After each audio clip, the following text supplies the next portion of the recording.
And in the case of Jumper, the studio said, okay, you tried it.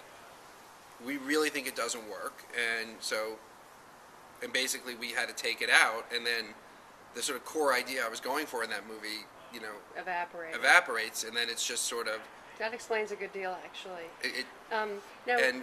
But here's the connection between Jumper and Fair Game. Yep. Because I said one of the things Yep. that I was bringing to Jumpers, I don't live in Hollywood. I live in New York, which for me really colors all of my movies, because when you live in New York, you're just connected more to the real world in a way. Like, I feel like people who live in Hollywood, their movies reference other movies, because that's how people shot out of the back of a limousine, as Soderbergh once said. Fair enough, but they really do. They don't necessarily see the world. They just see the world the way it's portrayed in other movies. Whereas somehow when you live in New York, the rest of the world just feels closer. And so when I was doing Jumper, I said, well, just because you get a superpower doesn't mean you become a hero. And I tried to pursue that idea. And the interesting connection to Fair Game is that the people in the White House in Fair Game have basically the equivalent of a superpower. True. They are the most powerful men on the planet. And they are not heroes. Fair Game is actually the ultimate payoff to Jumper. That's actually my ending to Jumper. Interesting. Is you get the superpower, and it actually doesn't encourage you necessarily to become a hero. What I love about Fair Game is that you are presenting us not only with this almost too glamorous and movie-like CIA agent, the fact that it's based on reality is amazing to me. And then this portrait of a marriage.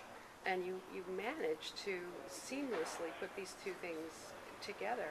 And it must have been much more difficult than it looks.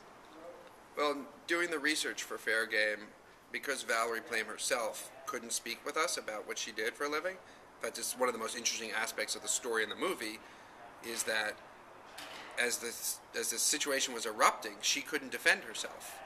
And she still can't defend herself. Like, I can talk to you about Valerie Plame, but if Valerie Plame were sitting here, she would have to discuss the secrecy agreement she signed with the CIA and why she's not allowed to talk to you about her career there. Unless some fact has been put in the public, something very tricky about if it's... There was some kind of lawsuit that enabled you to actually... enabled her to use a lot of the information that she was not allowed to talk about before. Is that right? Yeah, but she basically can't talk about it. She basically cites the secrecy agreement. So I had to talk with other people in the CIA, and because I'm interested in spies anyhow, we would spend hours talking not just about Valerie, but about everything. I would listen to any stories they had to tell. And the thing I found myself most interested in weren't the foreign operations, exotic places, and the catastrophes that happened, and the actual real life chases that may have taken place in Africa and places like that. I found myself most interested in discussing with these people their home lives. And when you hold a job like that, what's it like to date? And how about, when do you tell the person you're dating what you really do for a living? And when do you tell your kids? And what about your parents and your best friend? And, you never tell your friends. Wow. And so you have these scenes where all the people are hanging out and she's just lying the whole time. You have to lie. And it is, probably my favorite scene in Fair Game, or sequence of scenes, is when she's outed, is seeing the reaction of her friends to find out that your friend of the last 20 years isn't an investment banker in Georgetown, but is a covert operative for the CIA in weapons counterproliferation. And be like, whoa, you're like, do I even know this person? I mean, there's a scene in the restaurant where one of her best friend is trying to figure out, Who are you? Who are you? Like, what do they actually have in common? Because if you've been lying to your best friend for 20 years, are they still even your best friend?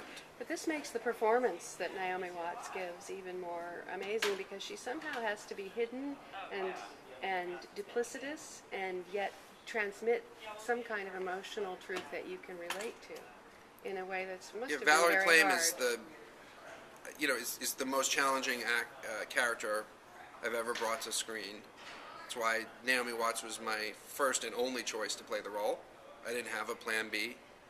This is, you know, I do consistently have strong women in my movies, but Valerie Plame is on a whole other level.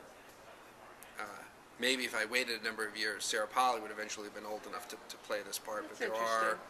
there are, since Sarah's character in Go and maybe Franca Potenti's character in Born Identity, I mean, I haven't had a character, and obviously Angelina Jolie and Mr. and Mrs. Smith. I guess consistently I've had strong female characters, but Valerie Plame is a whole other level of strong, because not only does she have to be strong to do her job, which, she's not just a regular covert operative, she's a NOC, which means non-official cover.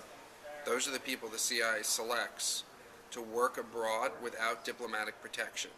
So of all the covert operatives, they pick the people they think are strong enough to operate under those conditions, and she was one of the people picked to do that. So she's what's called a NOC, a non-official cover. She was. And not only was she a NOC, but she was also a mother and a wife.